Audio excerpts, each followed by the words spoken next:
ওনার বাড়ি হয়েছে নাটনাপাড়ায় দৌলাপুর থানা। পরবর্তীতে ওনার দুইটা ওয়াইফ, দুটাই কুষ্টিয়া গ্রাম। উনি 100 বিঘা জমি জাল করে এখানে সেই সম্পত্তিটা বিক্রি করেন। 100 বিঘা নিল 4 জন, ইসলাম চেয়ারম্যান, হাঙ্গার মেম্বার, আর ওই আমাদের নাম আছে, আর ওই যে শহীদ চেয়ারম্যান নুনু চেয়ারম্যান, এই 4 জন এই সম্পত্তি 100 বিঘা বাদাম শুনি বাড়ি 4 লাখ টাকা কিনে নিয়ে এরা পরবর্তীতে বাড়িটা ভেঙে নিল, বাগানটা কাটিয়ে নিল, আর এই সম্পত্তি বিভিন্ন জনের কাছে বিক্রি দিল। 2 বিঘা 1 বিঘা 3 বিঘা 4 বিঘা যেমন নিতে পারে। এই সম্পত্তিটা এই স্কুলের নামে যে 88 শতক জমি, 3 বিঘা একটু কম, তাই এইটা হচ্ছে 38 শতক। কুষ্টিয়া দেখলেন যে কর্নারটা থেকে আমরা ঢুকলাম, এই কর্নারে একটা কুষ্টিয়ার ভিতরে জলটা, ওখানে 30 শতক, আর যে ভিটাতে দাঁড়িয়ে কথা বলে আসলাম এই ভিটা হচ্ছে 20 শতক। এই 88 শতক সম্পত্তি ছিলেন হচ্ছে ক্যাপ্টেন খায়রুজ্জামান। ক্যাপ্টেন খায়রুজ্জামান বলছিলেন যে ওনার নামে যদি কখনো কোনো প্রতিষ্ঠান হয় তাহলে আমার এই সম্পত্তিটা আমি সেই প্রতিষ্ঠানকে দেব। সে তো আগে চাকরি করতো প্রশিক্ষণ, আপনি একটা প্রশিক্ষায় চাকরি করছেন? বিশ্ববিদ্যালয়ে লেখাপড়া শেষ করে প্রশিক্ষায় ঢুকে প্রশিক্ষণ থেকে চাকরি করতে করতে প্রশিক্ষার অবস্থা যখন খারাপ হয়ে গেল, বিভিন্ন প্রতিষ্ঠান তাকে শিক্ষকতা করার নাকি ডাকছিল, বিভিন্ন প্রতিষ্ঠান ডাকছিল। সে শিক্ষকতার খুব একটা না, তো পরবর্তীতে বাড়ি থেকে যখন বেকার হয়ে গেল তখন কী করে এই যে সামনে বাজার, এখান থেকে যেদিকে যাতেছিল বাজারে বসে একদিন আমরা কয়েকজন মিলে শেষ হবো আলাপ আলোচনা করতে করতে তার মধ্যে নাই, তার নামে আমরা একটা প্রাইভেট স্কুলটা করা সিদ্ধান্ত নেওয়ার কয়েকদিনের মধ্যেই স্কুল শুরু হয়ে গেল। বাজারে একটু বড়টার ঘর আছে, ওই ঘর রাধা বিনোদ পালের নামে একটা স্মৃতি সংরক্ষণ করার শুরু করে উদ্যোগ এবং একটা স্কুলের মধ্যে দিয়েই শুরু হলো আর কি যাত্রা। এই শুরুটা যখন ক্যাপ্টেন খায়রুজ্জামান মারা গেছেন, ওনার পরিবারের লোকজন, ছেলেটাকে যখন সবাই জানতে পারলো যে আব্বা এই কথা বলে গেছিল আর এখন তো তার নামে একটা প্রতিষ্ঠান হয়েছে, তো তখন আব্বার যে একটা কথা, পরিবারের লোকজন আমাদের কাছে আসলো, এসে বললেন যে দেখবেন আমার বাবার এই ইচ্ছা ছিল, আমাদের নামে এখানে এই সম্পত্তি আছে, এই সম্পত্তিটা আপনাদের এই প্রতিষ্ঠান কিন্তু সম্ভব। পরিবারের সবাই এসে আগ্রহটা দেখালো যে আমার বাবার ইচ্ছা যে তার নামে কোনো প্রতিষ্ঠান নেই, আমরা এই যে সম্পত্তিটা আছে এটা আমরা তার সাথে আলাদা। এখন নাম কি? আমার নাম রফিকুল ইসলাম। আপনি আর এখানে থাকেন? হ্যাঁ, এখন বাড়িতে আছি। আর প্রশিক্ষণ জব শেষ করে আপনি এখন এটা শিক্ষার জব তো ওইভাবে ছেড়ে দিয়েছি। আমি বললাম যে টাকা পয়সা না দিলে প্রশিক্ষণ চালাতে পারবো না, নাহলে আমি ছুটি যাবো। কোথায় পোস্টিং ছিল আপনার? শিক্ষায় আমি চিটাগাংয়ে ছিলাম, ঢাকাতে ছিলাম, সাভারে ছিলাম, সবশেষ বেড়াবেড়া যশোর এরিয়া ম্যানেজার। আপনি কি এখানে ব্যবসা করছেন?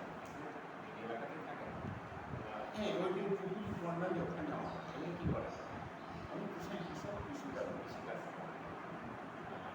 আচ্ছা, আপনারা কয়জন মিলে এই উদ্যোগটা নিয়েছেন না? হ্যাঁ, আমি শুরু থেকে আমার ছোট ভাই। আমাদের প্ল্যানটা বলি, আমাদের একটা লং টাইম প্ল্যান হচ্ছে, আমি যে যার সাথে কথা বললাম, নেটওয়ার্ক বললাম, উনি হচ্ছে ডক্টর অকিল বোদ্দার, আপনি তো চেনেন। উনি একটা সংক্ষিপ্ত পরিসরে একটা অভিসন্দর্ভ উনি লিখবেন এটা নিয়ে একটু গবেষণা। আমি একটা প্রাথমিক কাজ হিসাবে আসছি, হয়তো উনি এটা নিয়ে একটা নিউজও করতে পারেন, হ্যাঁ। আর একটা বিস্তারিত ওনাকে নিয়ে একটু গবেষণা করার ইচ্ছে আছে, হ্যাঁ। তো এখনো তো বাংলাদেশে কেউ এরকম করে না। ছোটোখাটো হয়তো কিছু নিবন্ধ প্রবন্ধ থাকতে পারে ওনাকে নিয়ে, সেগুলো স্টাডি করে আরও অধিকতর স্টাডি করে উনি হয়তো সময় মতো আসার প্রয়োজন হলে আসবেন।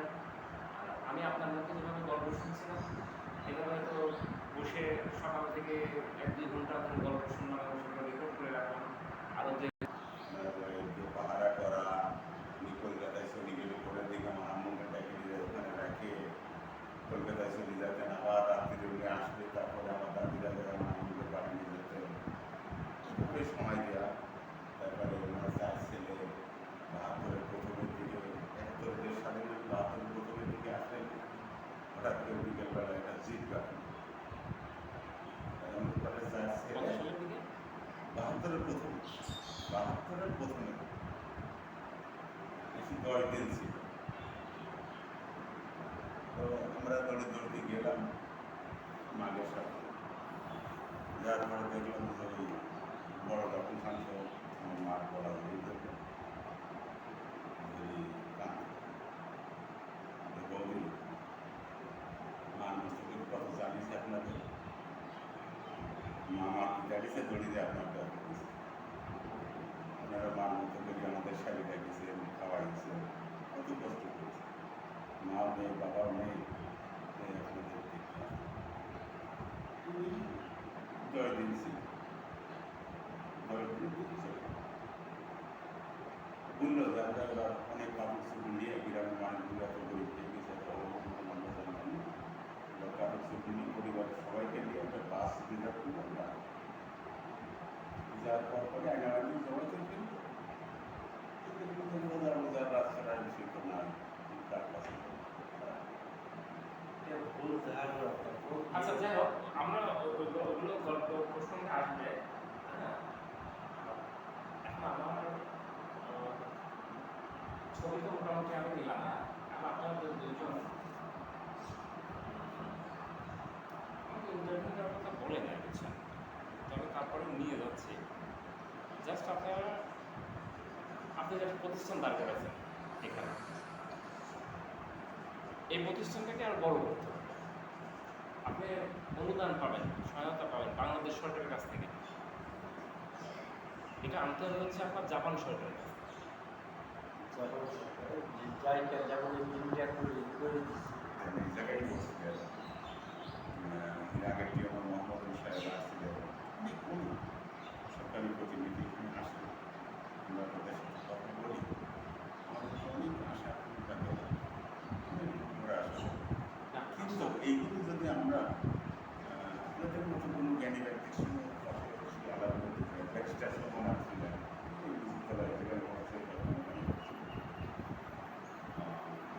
আমাদের এলাকার ডিস্ট্রিক্টগুলোর মধ্যে একজন আছেন, উনি আসছিলেন, বুঝেছেন। তো আমরা অনেক আশা এদের কাছ থেকে পাই, চলে যাওয়ার পরে দেখি যে কোনোদিনই সেই কথাগুলো আর ঘুরি পাই। দ্বিতীয়ত আমরা আপনাদের মধ্যে কোনো জ্ঞানী ব্যক্তির কাছে যাই এই বিষয়গুলো আলাপ করি, তো ওরা বলে যে আসছিল একটা আশা দিল, পৃথিবীর শ্রমিকাটা এখন এই নিয়েই বেঁচে থাকে, উপহাস করি, মানে যেভাবে যে বলা দরকার বলে। আবার কেউ কেউ বলে যে না ঠিক আছে, এইটা তোমাদের আজকে কালকে এরকম হাইলাইট হতে যেদিন জাপান সরকারের মাথায় ঢুকবে, জাপান সরকার এই দেশের সরকার যেদিন কি একত্র হবে, এইটার প্রতি যেদিন ইয়ে আসবে, সেই দিনকে এখানে কোনো কিছু হবে। তাছাড়া সরকার বাদে জাপান সরকার এখানে কখনোই আপনার কথায় আমার কথায় আসবে না, এইভাবে আমাদের বুঝা না, যে আসুক, এই যে ব্যারিস্টার সুমন আসলো, ব্যারিস্টার সুমন আসলো কোন চেতনা থেকে আপনাকে আমি বুঝতে হবে। আমি আসছি কোন চেতনা থেকে? স্কুল অ্যান্ড কলেজ করা, সেই জন্য জমি জায়গা যা কিছু নিয়ে হয়েছে, কিন্তু এটা ফান্ড পাই না বা পাচ্ছি না, এটা এই কোনোরকম যেটা করা হয়েছে, আর স্কুলের আইডিটাও করা হয়েছে, এই সব রাজধানী কলেজে সবগুলো রাজধানী করা জায়গায় এগুলো বাগান বাগান ছিল, বিভিন্ন গাছগাছালি বাগান ছিল। এখন এই বিষয়টা হলো, আপনি যেটা বলছেন যে যোগাযোগ, যেমন জাপান অ্যাম্বাসির নাম্বারও রাখছে ওখানে যোগাযোগ করার জন্য, যেটা কাগজ রেডি করা সেটা করছে।